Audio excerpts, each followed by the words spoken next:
আর আমি এই সেই গাছের কাগজ ঝিমঝিম করতেছে। এই যে দেখুন, আসলে এখন আসরের আজান দিচ্ছে, আর জানেন আপনারা জিনের আবার নামাজ পড়ে, তাদের ডিস্টার্ব করলে অবশ্যই সমস্যা হতে পারে। কারণ এখানকার যারা ব্যক্তি তারা কিন্তু আমাকে বলেছে যে তাদেরকে ডিস্টার্ব করা যাবে না। এই যে দেখুন, মানছে কয়লা আছে দেখো তাই কয় বুঝছেন না আমারও দেখি না একদম কি শুনেছেন? এই কয়লা উড়ে আছে তাই কয় কি উড়ে উড়ে? ওই ভূত টুত নিয়ে এলে বলে জিন বেরি তাই?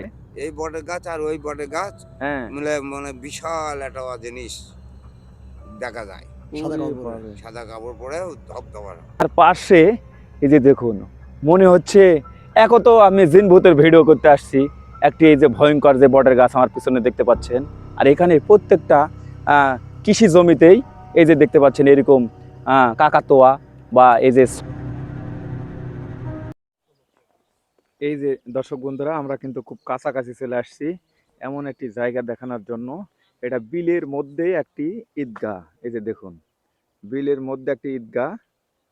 এই ঈদগাতেই কিন্তু মানে এই এই জায়গাতেই হাজার হাজার বলে নাকি জিনের বসবাস এই জায়গায়।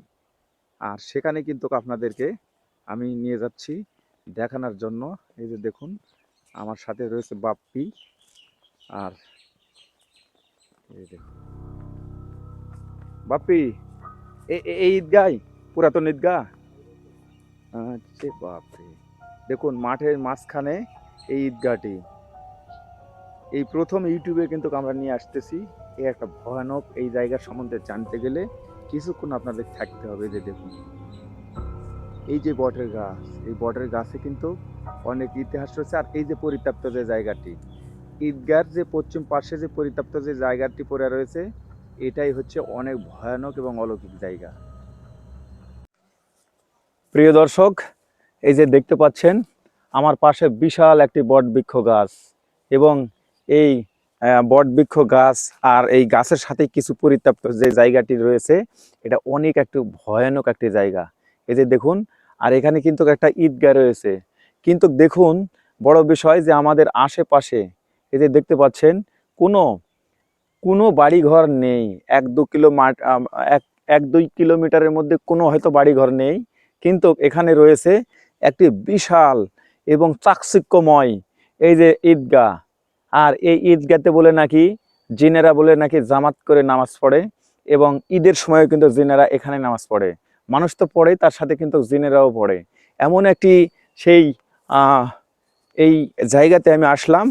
এরা হচ্ছে এই যে দেখুন, কি একদম পরিত্যক্ত অবস্থায় এই জায়গাটি কেউ কিন্তু আসতে পারে না। এখানে বলে নাকি একটি দেও বা চিন, সে এখানে বলে একটি পা দিত। আর ঠিক ওই সোলপুত্রী ওই বিলের মধ্যে একটি বট গাছ ছিল, সেখানে একটা পা দিয়ে বলে নাকি সাদা শাড়ি পরে এই গাছেই বলে নাকি থাকতো। এই যে দেখুন, এই যে গাছ, বিশাল বড় একটি গাছ। থাকুন, এই এই গাছ সম্বন্ধে, জায়গার সম্বন্ধে আমি জানার চেষ্টা করব। এই যে দেখুন, বাপ্পি কিন্তু যাচ্ছে ওই ভয়ঙ্কর গাছের ভিডিও করার জন্য। ওরে বাবা রে,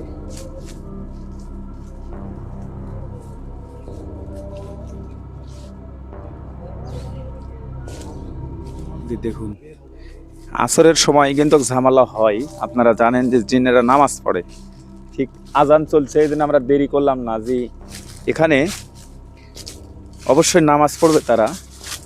আর এই যে দেখুন ঈদগাহ, এখানে জিনেরা কিন্তু নামাজ পড়ে, এবং এখানে বলে নাকি অলৌকিক একটা মসজিদ রয়েছে। এই যে দেখুন, হ্যাঁ, এটা দেখতে পাচ্ছেন অনেক সুন্দর একটি ঈদগাহ। ঈদগার একবার হুজরাতে আমি এই যে দেখুন, সালামু আলাইকুম অবস্থা, বিশাল বড় বড় বৃক্ষ গাছ।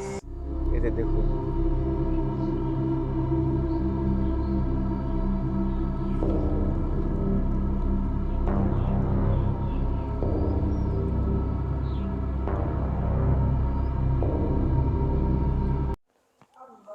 এখানে এক চাচা মিয়া রয়েছে, তার সাথে আমরা কথা বলবো এই গাছ সম্বন্ধে, ঈদগাহ সম্বন্ধে। বিলের মধ্যে ঈদগাহ, ঠিক আছে।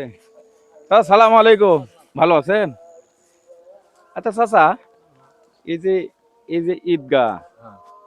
এবং এই যে বট গাছ, এটা বলে নাকি অনেক অলৌকিক বা অনেক কিছু ভৌতিক ইতিহাস রয়েছে। এটা আপনার কাছ থেকে একটু আমরা জানতে চাই। একটু করছে।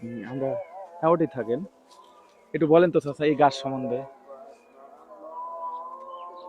গাছ হ্যাঁ এই গাছের বলে নাকি অনেক কিছু আছে, ভয় আছে। তাই শুনি, তাই কি- কয়। কিরকম মানে কি শুনেছেন এই জানার জন্য? মানুষ কয় এলা আছে, তাই কয়, বুঝছেন না? আমারও দেখি না একদিন। কি শুনেছেন? এই কয় এলা উড়ে আছে, তাই কয়। কি উড়ে উড়ে? ওই ভূত টুত নিয়ে এলে বলে, জিন বেরি, তাই তাই কয় বেঞ্চে। এখানে বলে নাকি অনেক মানুষ ভয় পায়। ভয় পায়, তাই শুনি। তাই আমার কোনো ভয় পাইনি, বুঝছেন না? কিন্তু মানুষ কয়। আচ্ছা, আপনাদের এই এলাকারই একজন আমাকে বললো যে এই স্থানে নাকি একটা লোকের মতো আর কি সাদা যুব পরে ওইখানে একটা পা দেয়, এখানে একটা পা দেয়। তাই শুনছুনু, মানুষ কইলো আমাকে কথা একদম। হ্যাঁ। আমার কোনো দেখিনি। তাই আপনি দেখেন না আমার কোনো, আমার গাছ তো আমাদেরই গাছ। আপনাদের এই গাছ। হ্যাঁ। আরে- আমার বাপেরও আচ্ছা দেখিনি কোনো। এই গ্রামের নাম? 10 থেকে। হ্যাঁ? ডাকতো 10 থেকে। তাই? গ্রাম গ্রামের নাম 10 থেকে। 10 ডাকতো থেকে? পাড়া গ্রাম 10 থেকে দাও। আচ্ছা, ডাকতো পাড়া। এই 10 যে টাকা। বট গাছটা, হুম। এই বট গাছের বয়স কত হবে? ওই মেলা হই। 100 হয় তো। 100 100 বেশি হবে। দেখুন দর্শক বন্ধুরা কি ভয়ানক।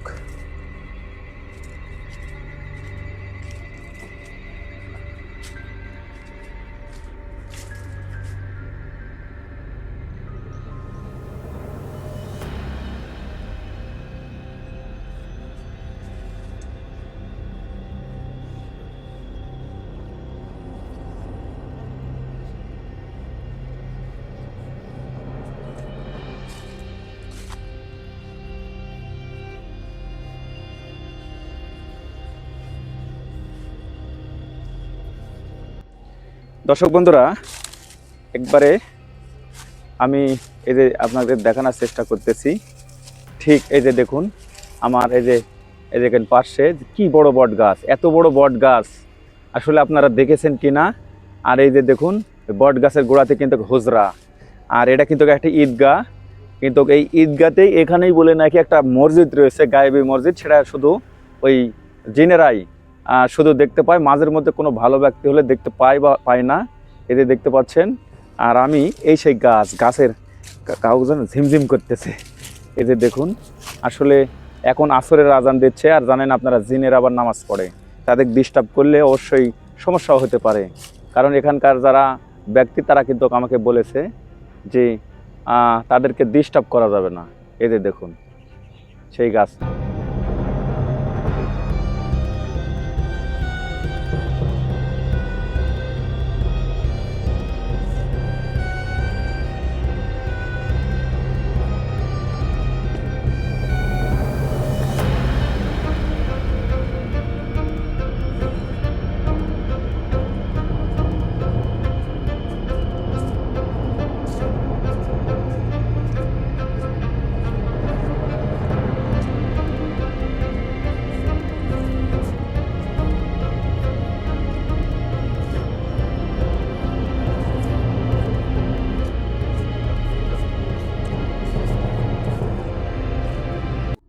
এই যে দেখুন আমার পাশে, এই যে দেখুন মনে হচ্ছে এখন তো আমি জিন ভূতের ভিডিও করতে আসছি, একটি এই যে ভয়ঙ্কর যে বটের গাছ আমার পিছনে দেখতে পাচ্ছেন। আর এখানে প্রত্যেকটা কৃষি জমিতেই এই যে দেখতে পাচ্ছেন এরকম কাকাতোয়া বা এই যে ছোয়া বা এই যে পুতুল করে রাখছে, কারণ এটা দেখে কাক ভয় লাগবে না বলেন তো? এই যে দেখুন সেই গাছত বলে নাকি পা দেখি বলে দাঁড়া থাকে। এই বটের গাছ আর ওই বটের গাছ হ্যাঁ মিলে মানে বিশাল একটা জিনিস দেখা যায়। সাদা কাপড় পরে। সাদা কাপড় পরে ধবধবা রাতে রাতে আছে, তারপরে সন্ধ্যের দিকে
দর্শক বন্ধুরা, আমি এখন ঈদগার মধ্যে আমি প্রবেশ করেছি। এখানে অনেক কয়টা গেট রয়েছে, আমি একটা গেট দিয়ে কিন্তু প্রবেশ করেছি। আর এই যে সেই ঈদগাহ, আর এখানে বলে নাকি একটি গায়েবী মসজিদ রয়েছে। সেই এটা এখানে এই এলাকার মানুষ এই বিলের মাঝখানে এসে নামাজ পড়ে, ঈদের নামাজ, ঈদুল ফিতর এবং আচ্ছা, ঈদুল আজহার এই নামাজ ঈদ, পড়ে। ঈদগাহ মাঠে নাকি কিন্তু অনেক কিছু মানে এখানে যে জিনগুলা রয়েছে তারা বলে হর হামেশাই কিন্তু এখানে নামাজ পড়ে, কোনো অলৌকিক এবং ঘটনা এখানেই ঘটছে। বলে নাকি গায়েবী ভাবে একটা মসজিদ মাঝের মধ্যে দেখা যায়। কিছু কিছু মানুষ আছে তারা দেখতে পায় হ্যাঁ। এই জায়গাতে। তো আমি আপনাদেরকে জানানোর চেষ্টা করলাম, আমি নিজে দেখলাম, আপনাদেরকে দেখালাম, আমি নিজেও জানলাম এই জায়গা সম্বন্ধে। এবং না, নাকি বলে এই সেই জায়গা, সোলপুর সেই না? জায়গাতে যে শুধু বিলের মাঝখানে এই ঈদগাহ, আর পরিত্যক্ত যে জায়গাতে একটা বিশাল একটি বট বৃক্ষ গাছ, একটা অলৌকিক গাছ।